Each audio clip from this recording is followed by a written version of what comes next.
Dan pinjaman online ilegal tidak perlu dibayar. Jadi tidak ada debt collector yang sadis-sadis itu datangi ke rumah kita.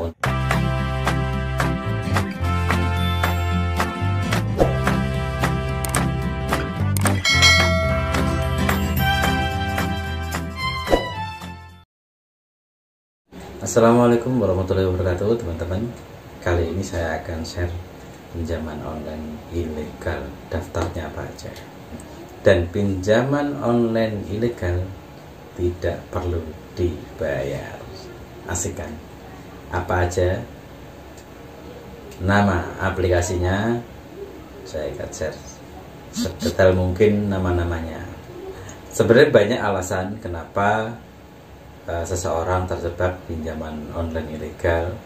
Biasanya karena tidak tahu bahwasanya itu adalah pinjaman online ilegal, atau mungkin tidak sengaja pencet aplikasinya, atau bahkan ada yang menyalahgunakan data kita lalu digunakan untuk pinjaman online. Nah, bagaimana orang bisa memanfaatkan data kita untuk pinjaman online? Dapatnya dari mana? Biasanya ya akhir-akhir inilah banyak sekali yang nge-share URL atau link atau alamat website yang isinya gratis kuota 50 giga atau berapa gitu ya, dari Kominfo atau dari pemerintah atau dari Indosat, dari Telkomsel atau operator tertentu seperti itu. Atau bahkan ada bagi-bagi sepatu Adidas, klik link ini untuk mendapatkan. Dan yang sering saya temu adalah kartu prakerja. Dapatkan 600.000 cuma-cuma dari prakerja, klik ini. Padahal ada link resmi dari masing-masing itu. Jadi ketika mendapati link-link seperti itu harus cek dulu kebenarannya. Nanti saya akan share video berikutnya setelah ini bagaimana cara ngecek link ini benar-benar resmi atau tidak. Kayak gitu.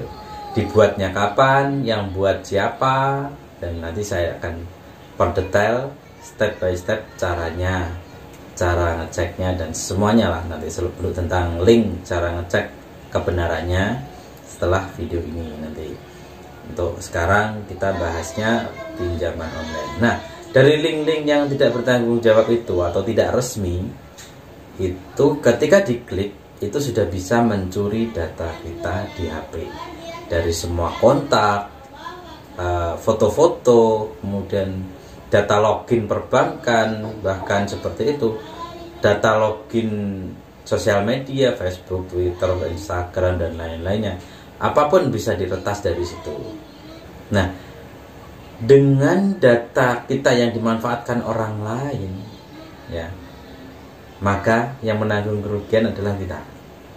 Ketika sudah jatuh tempo, ternyata kita yang ditagih. Padahal kita tidak mengajukan, kita tidak menikmati uangnya. Nah, tapi ketika ada tagihan, kita yang kena.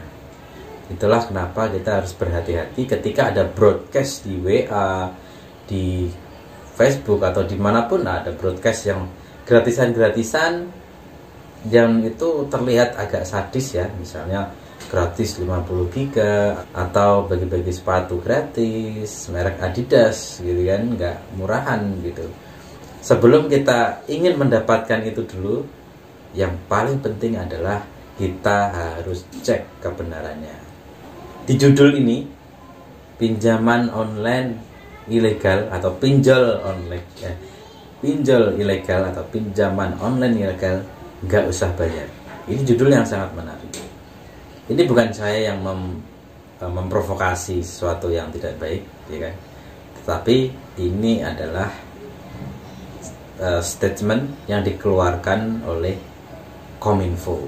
Di video ini kita akan fokusnya adalah ke sisi hukum, boleh tidaknya kita tidak membayar pinjaman online ilegal ini.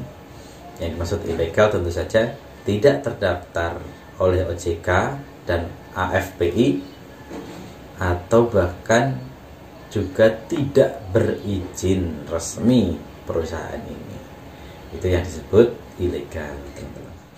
Dari Bapak Samuel Abrijani Pangerapan, Dirjen Aplikasi Informatika Kementerian Komunikasi dan Informatika atau Kemenkominfo, yang pertama kali mencuatkan pendapat bahwa pinjaman online ilegal nggak usah dibayar. Jadi beliau yang mengeluarkan statement atau pendapat bahwasanya pinjaman online ilegal nggak perlu dibayar. Asik ya. Dalam suatu wawancara beliau menyebutkan bahwa pinjaman online ilegal tidak akan bisa menuntut pengguna. Jadi kita nggak mungkin tertuntut jika tidak membayar pinjamannya. Karena apa? Status ilegal menjadikan mereka tidak akan difasilitasi oleh negara seperti itu. Jadi ketika kita pinjam online ilegal nih, dapat uang, kita nggak perlu bayar. Mereka menuntut, nggak mungkin, nggak berani. Kenapa? Justru mereka akan keciduk pemerintah karena mendirikan perusahaan dan sudah bergerak tidak berizin, dan ini hubungannya dengan keuangan, maka dia harus terdaftar oleh OJK atau Otoritas Jasa Keuangan. Seperti itu, teman-teman. Alih-alih dia melaporkan ke polisi gitu ya, karena konsumennya atau pelanggannya tidak membayar, justru malah akan ditutup usahanya si pinjaman online ilegal ini, karena ya tadi tidak memiliki izin operasi itu secara resmi. Dan sebenarnya di tahun 2018, berarti sudah 3 tahun yang lalu ya teman-teman ya, itu gencar-gencarnya pinjaman online ilegal itu sangat menjamur sekali. Di tahun 2021 sekarang sudah tidak terlalu banyak gitu yang beredar, tapi masih ada. Mengenai bunga ya, ilegal dengan ilegal ya, legal dan ilegal itu jauh berbeda. Legal atau yang resmi itu bunganya lebih ringan daripada yang ilegal atau yang tidak resmi. Apakah benar pinjaman online ilegal jika tidak dibayar ini kita tetap aman? Nah, jangan salah paham ya teman-teman ya. Namanya meminjam itu juga harus dikembalikan. Yang tidak usah dibayar adalah bunganya atau dendanya. Jika kalian pinjam katakanlah 10 juta misalnya, kembalikan 10 juta saja. Karena apa? Yang namanya hutang itu tetap hutang, harus dikembalikan. Seperti itu. Mengenai denda atau penalti dan lain-lainnya, nah itu tidak perlu dibayar. Begitu. Jadi kalau nggak bayar sama sekali, justru kita yang kriminal, teman-teman. Kita mengambil hak orang lain, ya kan? Meskipun perusahaan ini adalah perusahaan yang ilegal, tapi tetap secara manusiawi kita punya utang piutang, ya kan? Yang harus dibayar. Namanya utang juga harus dibayar, seperti itu. Nah, berikut ini daftar pinjaman online ilegal yang nggak usah dibayar, teman-teman.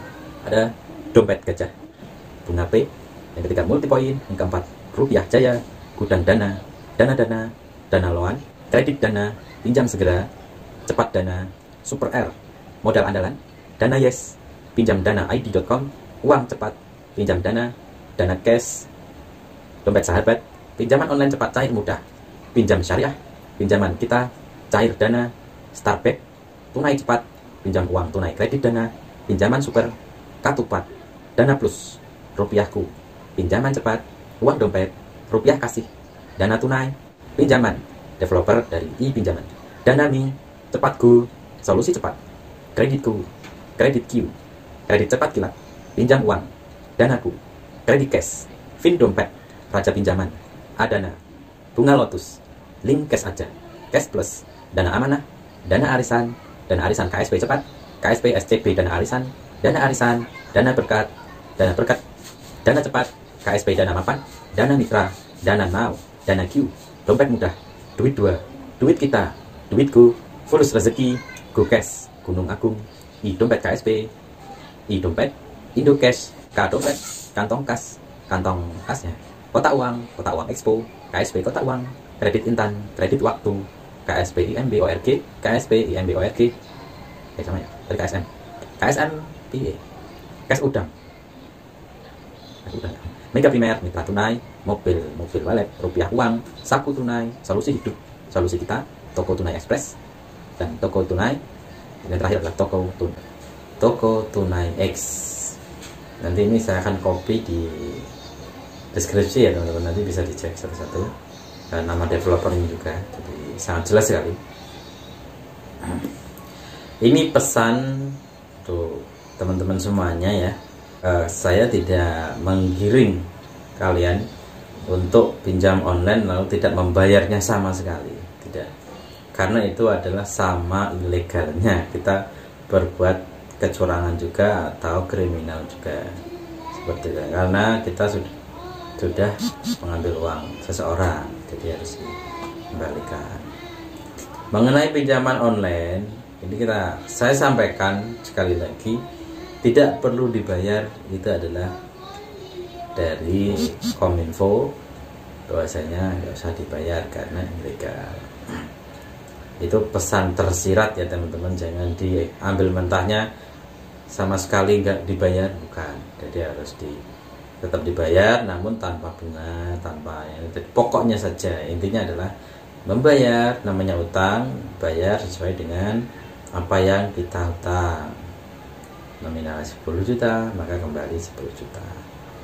Jadi pinjaman online nggak usah dibayar atau mau kalian bayar, itu keputusan dari kalian itu sendiri. Tapi yang satu yang harus diingat adalah setiap keputusan yang diambil memiliki konsekuensi yang kalian tanggung sendiri. Pinjaman ilegal memang ilegal dan tidak sah dari sudut pandang hukum bernegara. Bahkan Undang-Undang Nomor 39 tahun 1999 tentang hak asasi manusia menggaransi bahwa kamu tidak akan dipenjara jika tidak membayar hutang berapapun jumlahnya. Tapi jangan lupakan bahwa kemanusiaan, seperti ya pesan saya sebelumnya, mengharuskan kita mengembalikan apa yang kita pinjam. Ada beberapa pertanyaan, yaitu ketika tidak dibayar atau kita nunggak atau ada kendala pembayaran, apakah ada debt collector datangi kita ke rumah? Ketika kita telat bayar atau tidak bayar, tentu saja kita akan dihubungi oleh debt collector dari pinjaman online ilegal itu. Tapi satu yang harus teman-teman ketahui, bahwasanya tidak akan pernah ada, 100% tidak akan pernah ada yang datang ke rumah kita nagih-nagih.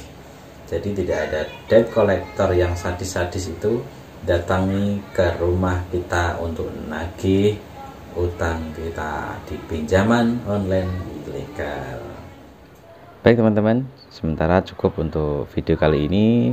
Semoga bermanfaat dan tunggu video selanjutnya. Jangan lupa subscribe, like, komen, dan share sebanyak-banyaknya. Terima kasih. Assalamualaikum warahmatullahi wabarakatuh.